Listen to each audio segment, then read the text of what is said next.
Hey guys, so today I wanted to talk about shadow work and some of my revised views on it. So in the past I've made some videos on shadow work and I still really love the topic. I really love talking about the topic.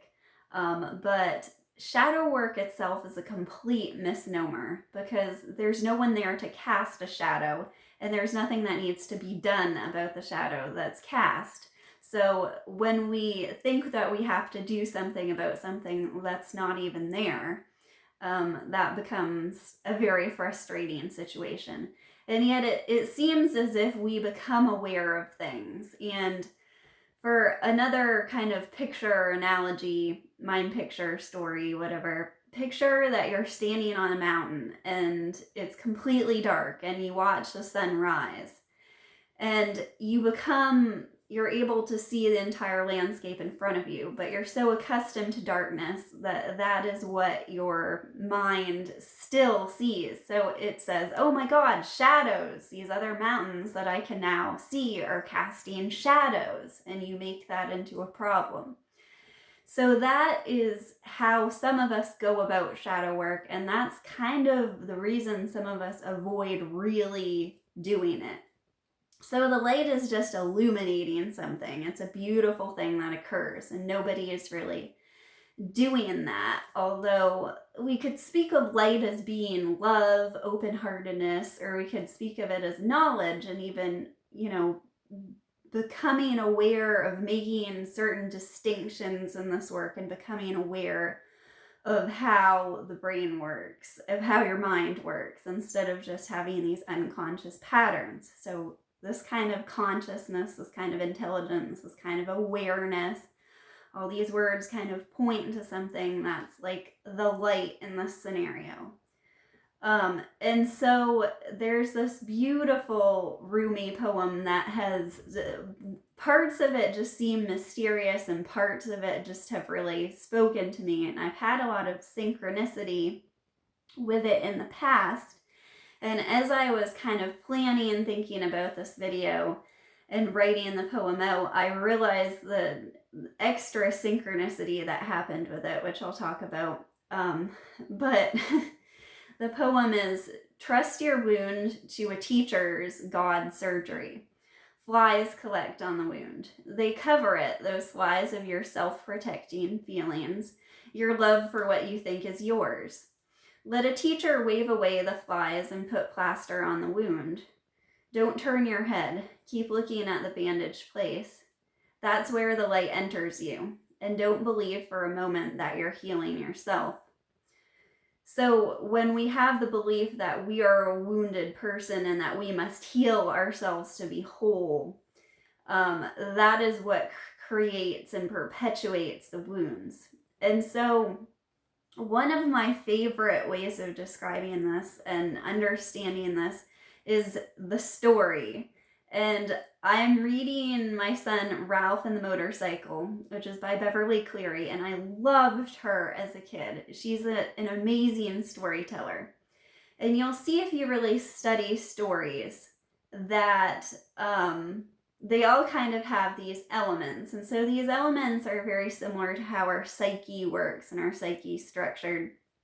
And you can study tropes and all kinds of things and see how they fit in with people, It's funny how psychology basically is the basis of a story. And so I don't think most people really appreciate how similar fiction is to psychology because they think of one as real and one as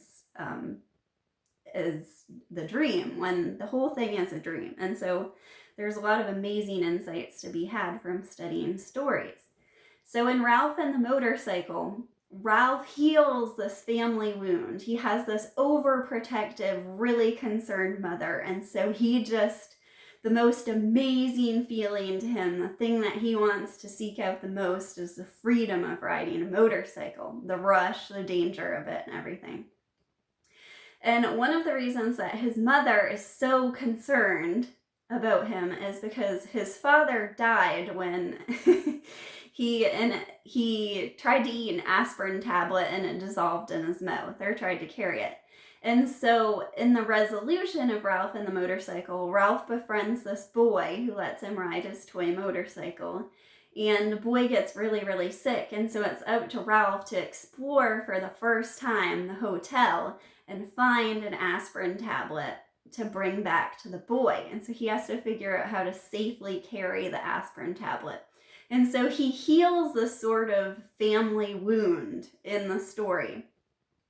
And so we unconsciously, we see these sort of personal flaws in ourselves and we want to own them ourselves.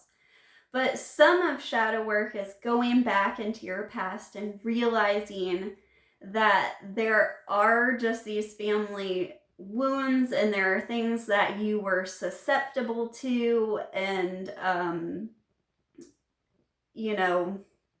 different ways of suffering, basically, that you're susceptible to for really no reason. And that's what you'll be drawn to almost unconsciously. You can find in your past, and this is what happened for me. And there was like this major kind of trauma or drama in my family, and I realized during the initial awakening and everything that I had unconsciously, or it was as if the universe was working out for me to sort of try to heal this wound.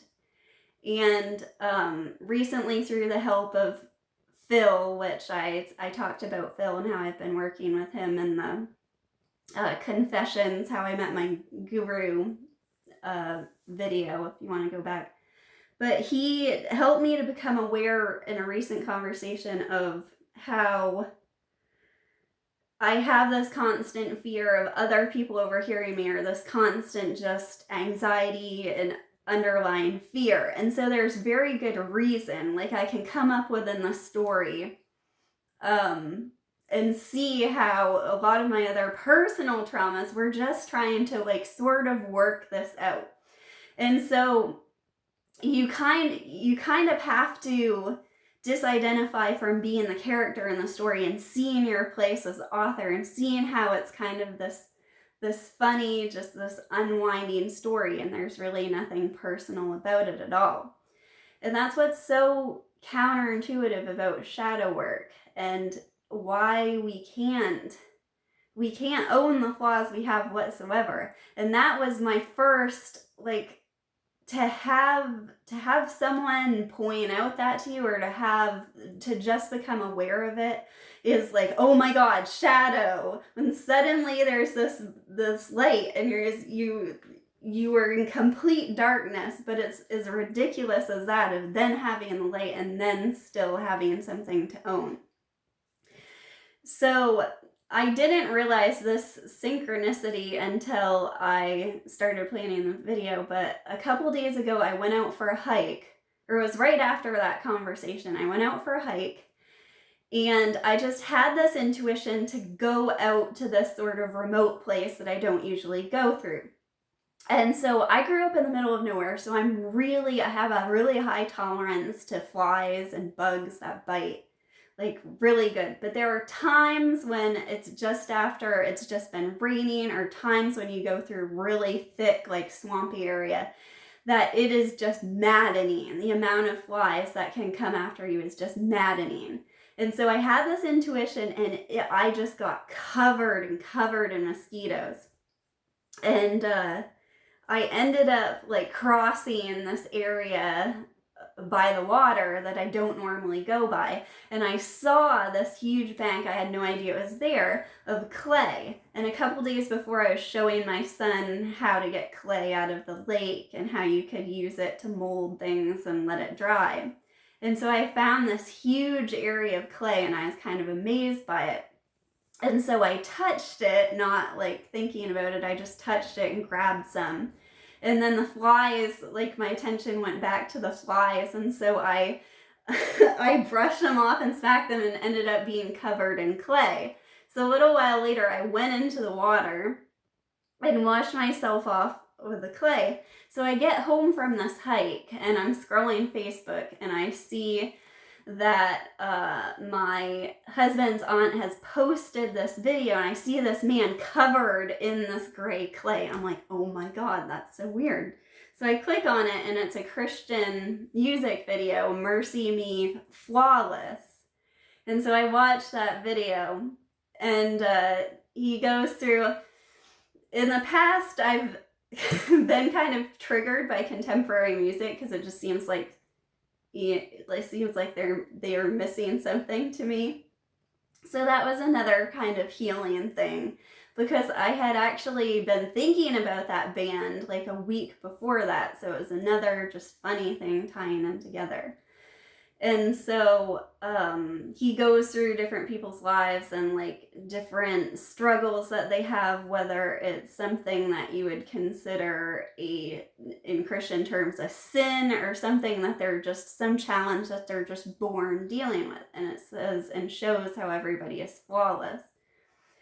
And I was just struck by how powerful that is, and how that has to be the foundation for our shadow work, as we realize that we're not really doing it.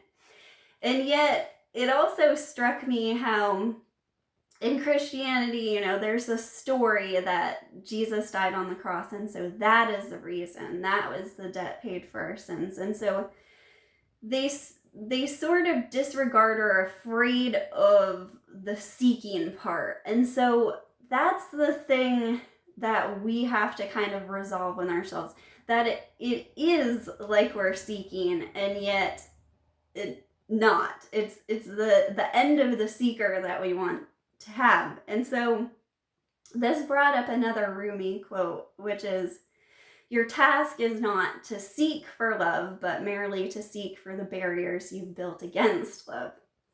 And so that describes shadow work again, and how we have this intention to seek for things, to seek for flaws within ourselves, and yet the light itself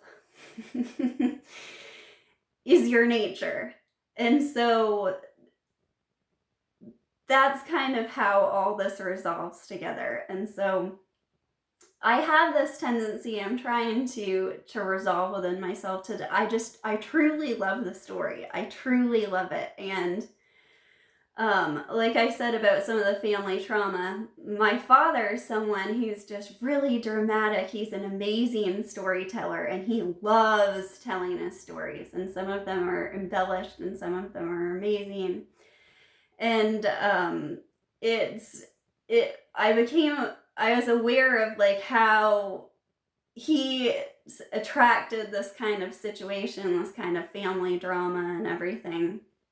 And I love the story, and I love the symbolism, and I love seeing how things connect and unfold, like the flies that collect on the wound, the self-protecting feelings that prevent us from seeing it, seeing the shadows and owning the shadows, seeing how it all fits together, and seeing how, like your psyche is all like working this out. And yet, one of the things that, listening to Jim Newman, that really struck me, and kind of getting into that new advice of denying everything because of my propensity to get so lost and love the story. That kind of teaching is so helpful for me. And he said that connections are duality itself.